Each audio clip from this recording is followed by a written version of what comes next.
यथावत છે। સંસદના મકર દ્વાર પર વિપક્ષ દ્વારા વિરોધ કરવામાં આવ્યો। સંસદમાં એસઆઈઆર પર ચર્ચાની માંગ કરી રહ્યું છે વિપક્ષ। મહત્વનું છે કે એસઆઈઆર મુદ્દે વિપક્ષ પહેલેથી જ વિરોધ નોંધાવી રહ્યું છે। બિહાર ઇલેક્શન પહેલા પણ તેનો વિરોધ થયો હતો, ત્યારે બંગાળમાં પણ અત્યારે વિરોધ થઈ રહ્યો છે અને આ સમગ્ર બાબતે આખું વિપક્ષ એકજૂટ થઈને સંસદમાં મકર દ્વાર પર વિરોધ પ્રદર્શન કરતું જોવા મળી રહ્યું છે। એસઆઈઆર પર ચર્ચાની માંગ કરી રહ્યું છે વિપક્ષ અને તેના ભાગરૂપે આજે સંસદનો બીજો દિવસ શિયાળુ સત્રનો અને ત્યાં પ્લે કાર્ડ લઈને ઇલેક્શન કમિશન અને સરકાર વિરુદ્ધ સૂત્રોચ્ચાર કરતા વિપક્ષના દેખાવ વિરોધ પ્રદર્શન મકર દ્વાર પર જોવા મળી રહ્યા છે। વિષય પર વધુ માહિતી આપી રહ્યા છે પોલિટિકલ એડિટર કિંજલ મિશ્રા। કિંજલ, જે પ્રકારનો વિરોધ છે આ બિહારના ઇલેક્શન પહેલાથી જ વિપક્ષ દ્વારા કરવામાં આવી રહ્યો છે, ત્યારે અત્યારે સંસદમાં શિયાળા સત્રના બીજા દિવસે તમામ લોકો એકજૂટ થઈને પ્લે કાર્ડ લઈને વિરોધ કરી રહ્યા છે।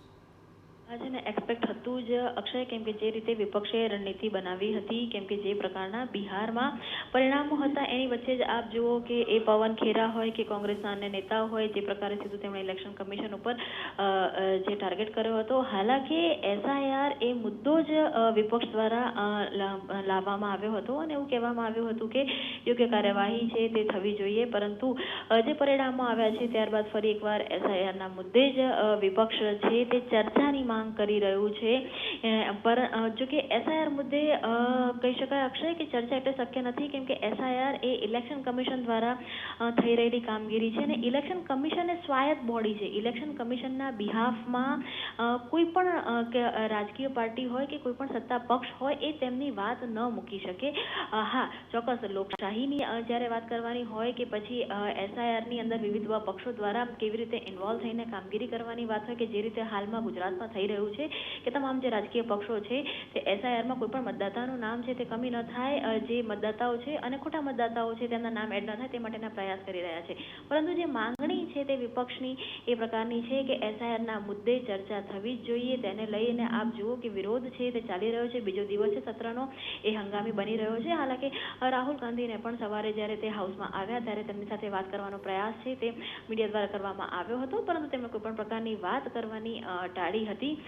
કિરણ રિજિજુ તેમણે એવું કહ્યું છે કે કોઈ રસ્તો છે તે કાઢવામાં આવશે, સંસદની અંદર આ મુદ્દે છે તે વાત હશે, પરંતુ તે યોગ્ય વાતાવરણમાં વાત હશે, કેમ કે ઇલેક્શન કમિશન એ સ્વાયત્ત બોડી હોવાના કારણે સીધી જ રીતે એસઆઈઆરની કામગીરી પર વાત કરવી કે આરોપ પ્રત્યારોપ કરાવવા એ શક્ય નથી। પરંતુ વિપક્ષ આ મુદ્દે આજે સરકારને ઘેરી રહ્યું છે। પ્રિયંકા ગાંધીની વાત કરવામાં આવે કે રાહુલ ગાંધીની વાત કરવામાં આવે કે તમામ વિપક્ષીય નેતાઓની વાત કરવામાં આવે, એ તમામ વિપક્ષીઓ અત્યારે એકજૂટ છે।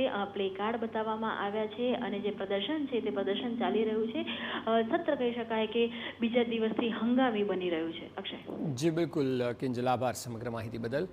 તો બીજો દિવસ પણ વિરોધ પ્રદર્શન સાથે શરૂ થયો। એસઆઈઆર મુદ્દે વિપક્ષ વિરોધ કરી રહ્યું છે અને કહેવું છે કે સંસદમાં આના પર ચર્ચા થવી જોઈએ। મકર દ્વાર પર આ વિપક્ષ દ્વારા એકજૂટ થઈને વિરોધ કરવામાં આવી રહ્યો છે।